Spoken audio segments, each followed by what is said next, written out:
예전 같지는 않나 그래도 거리에는 성탄절 조명으로 가득하고 또 어떤 집에서는 성탄절을 상징하는 전구를 켭니다. 그런데 정작 우리는 묻지 않을 수 없습니다. 이렇게 밝은 시대에 우리는 정말 보고 있는가? 사라마구라고 하는 포르투갈 작가가 쓴 소설 눈먼 자들의 도시가 있습니다. 여기에는 기이한 재앙이 등장합니다. 어느 날 갑자기 사람들의 눈이 멉니다. 근데 이 실명은 어둠이 아니라 온통 하얗게 보이는 백색 실명입니다. 이 소설 속에서 모든 사람들은 어느 날 갑자기 너무 밝아서 너무 환해서 결국 아무것도 분별하지 못하는 특이한 상태에 빠지게 됩니다. 이 소설에서 실명은 단순한 육체적 문제를 다루는 것은 아닙니다. 그러니까 도덕적인 또 윤리적인 사회적인 실명을 다루고 있습니다. 즉 인간 존재의 붕괴를 상징하고 있습니다.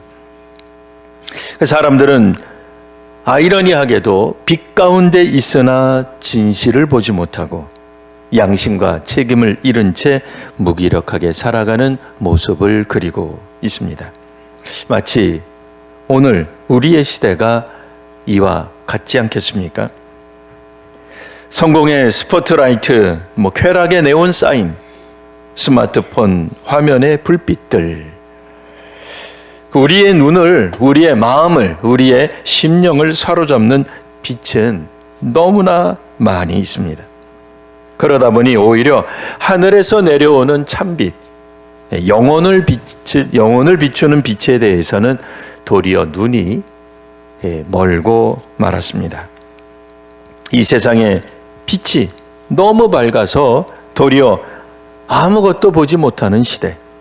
이것이 성탄을 맞이하는 이 땅의 현실입니다. 이처럼 어둡고 눈부신 세상을 향해 오늘 우리가 읽은 요한복음은 선언합니다. 하늘의 언어가 땅으로 내려왔고 그 언어가 노래가 되어 우리 가운데 울려 퍼졌다고 말입니다. 1절과 3절 보시면 태초에 침묵을 깨운 것은 다름 아니라 하늘의 언어였습니다. 1절입니다. 태초에 말씀이 계시니라. 이 말씀이 하나님과 함께 계셨으니 이 말씀은 곧 하나님이시니라. 요한복음에서 요한은 예수님의 탄생을 마국간에서, 우리가 보통 알고 있는 마국간에서 시작하지 않습니다. 사도 요한은 시간을 거슬러 예수님의 탄생을 태초로 끌어가게 됩니다. 그때는 아직 소리도 빛도 어떤 질서도 없던 그 자리에서 말씀이 계셨다고 말합니다. 여기서 말씀, 로고스는 단순한 음성이 아니라 세상을 존재하게 하고 의미를 부여하며 질서를 세우는 하늘의 언어입니다. 세상은 우연으로 만들어진 것이 아닙니다. 우연히 시작된 것이 아닙니다. 혼돈 위에 던져진 하나의 뜻, 하나의 의지, 하나의 말씀에서 시작된 것입니다. 그리고 그 말씀으로 인해 만물이 지음을 받았습니다. 성도 여러분, 우리가 사는 이 세계가 여전히 무너지지 않는 이유는 정치나 경제를 누군가가 잘해서가 아닙니다. 지금도 이 세상을 붙들고 계시는 그 말씀이 계시기 때문입니다. 4절과 5절에서는 그 생명의 빛, 그런데 그것을 거부하는 어둠이 있다고 말을 합니다. 그 안에 생명이 있었으나 이 생명은 사람들의 빛이라. 빛이 어둠의 빛이 돼 어둠이 깨닫지 못하더라. 우리 교회 다니는 사람들은 다 잘 아는 구절이죠. 말씀 안에는 생명이 있었고 그 생명은 사람들의 빛이었습니다. 여기서 어둠은 단순한 무지가 아닙니다. 요한이 말하는 어둠은 빛을 거부하는 태도입니다. 진리를 보면서도 외면하는 마음이 2000년 전에도 추억도 지금도 있다는 말입니다. 사람하고의 소설에서처럼 사람들은 어둠 속에서가 아니라 과잉된 빛 속에서 도리어 길을 잃고 있습니다. 현대의 어두움은 캄캄함이 아니라 너무 많은 정보, 너무 많은 선택, 너무 많은 목소리가 문제입니다.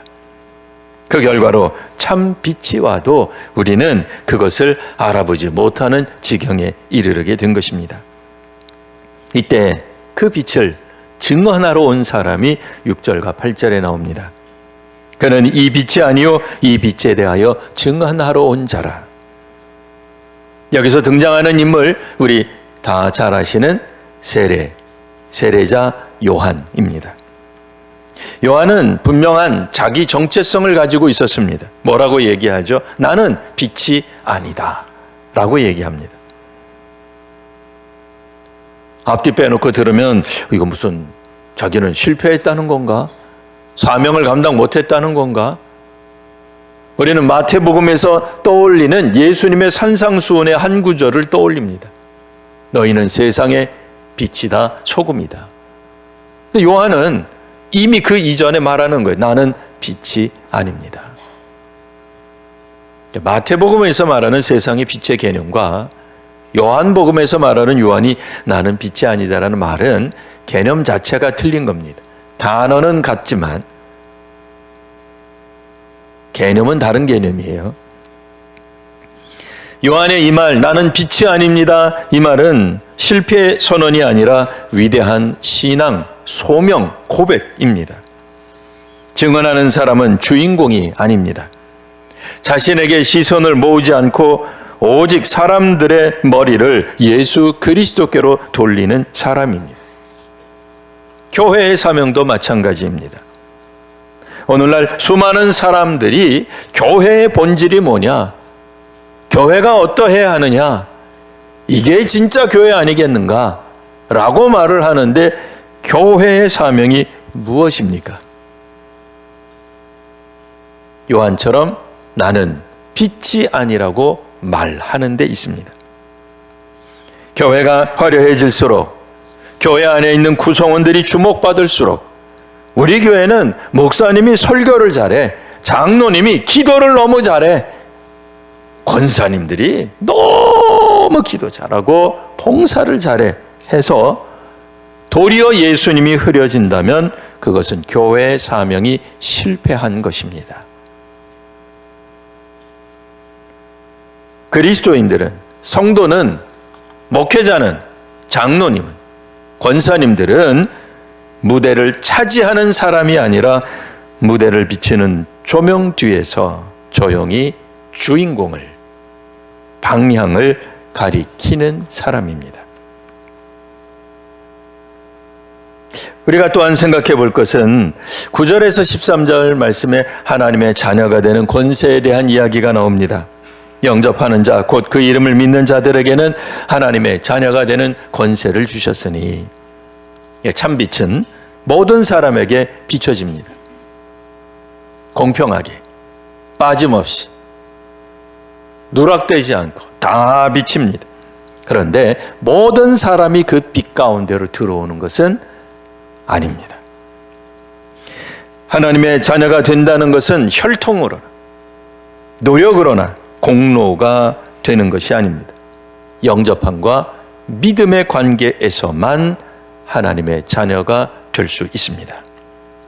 그러니 이것은 신분이 상승하는 것이 아닙니다. 존재 자체가 변하는 겁니다. 직분도 마찬가지죠. 직급이 올라가는 것이 아닙니다. 어떤 사람들은 교회에 대한 책임이 더욱더 자기에게 무거운 책임이 지어졌다고 생각합니다. 물론 중직자이기 때문에 그렇게 생각하실 수 있습니다. 그러나 그 무엇보다도 중요한 것은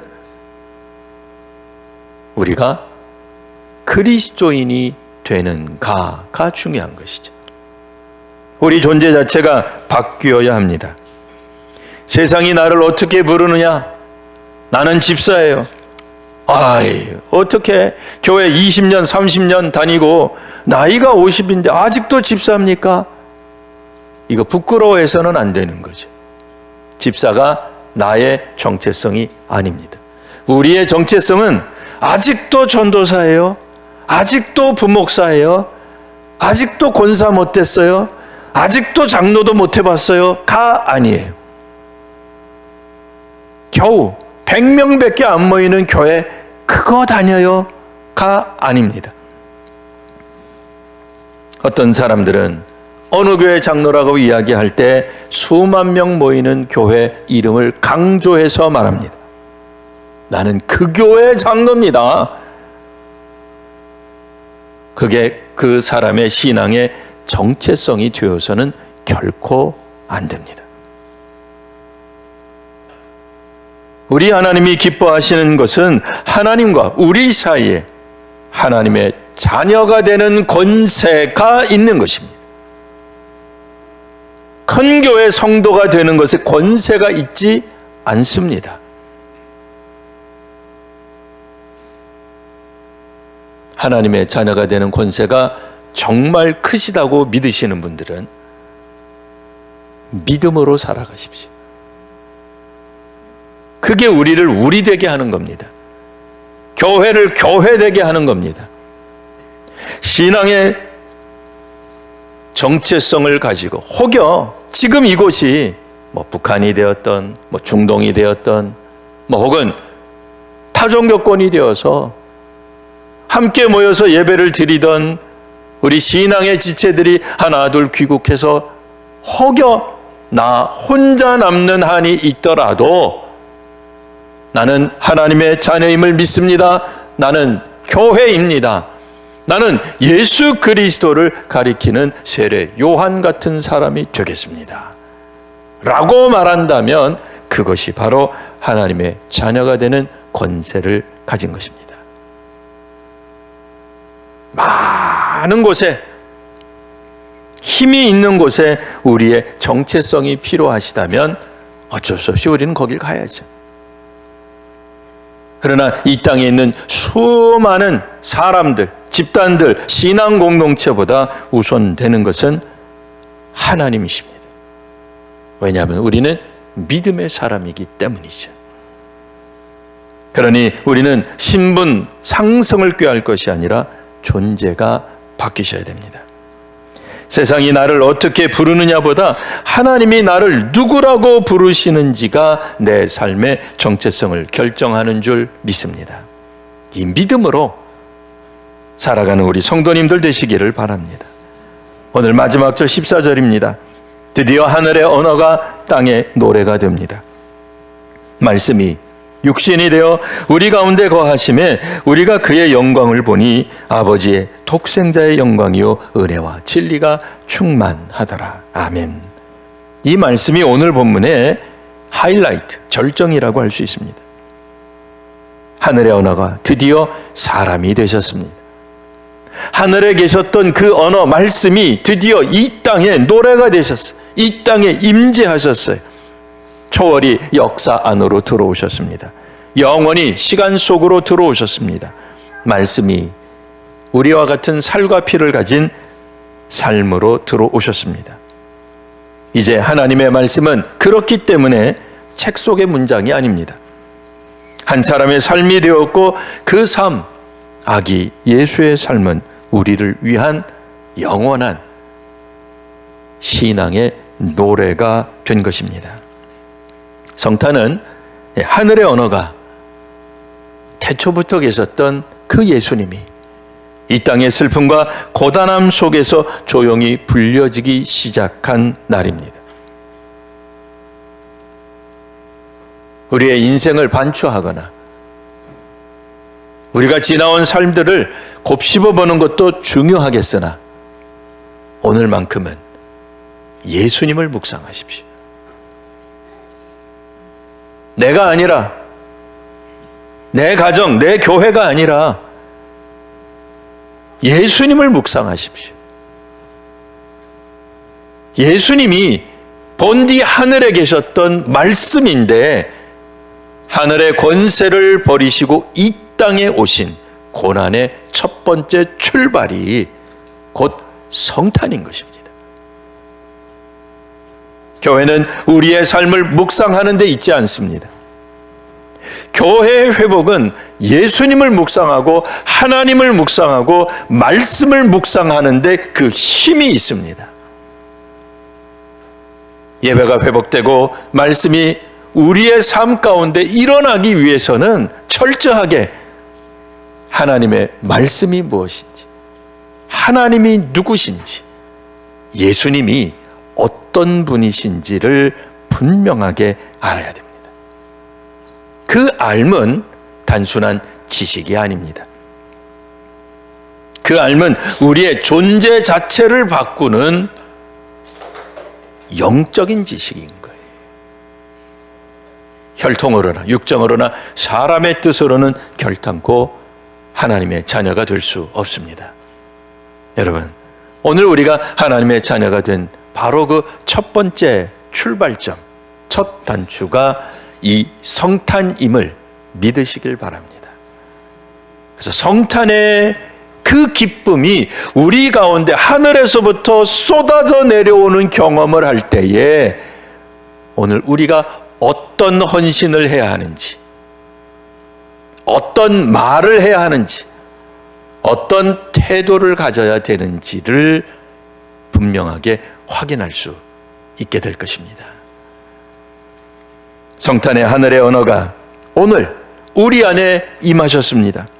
그러니 성도 여러분, 이 성탄에 다른 어떤 것으로도 무엇으로 더 밝히려고 하지 마십시오.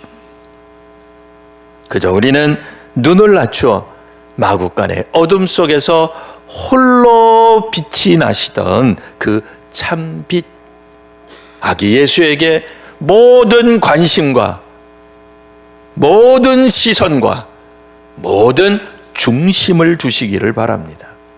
그래야 교회의 본질에서 벗어나지 않을 수 있어요. 성탄의 참빛, 아주 작은 빛, 누구도 눈여겨보지 않는 그 베들레헴에서 일어난 그 사건, 해마다 매년마다 반복되는 이야기이지만 매번 반복하세요. 왜요?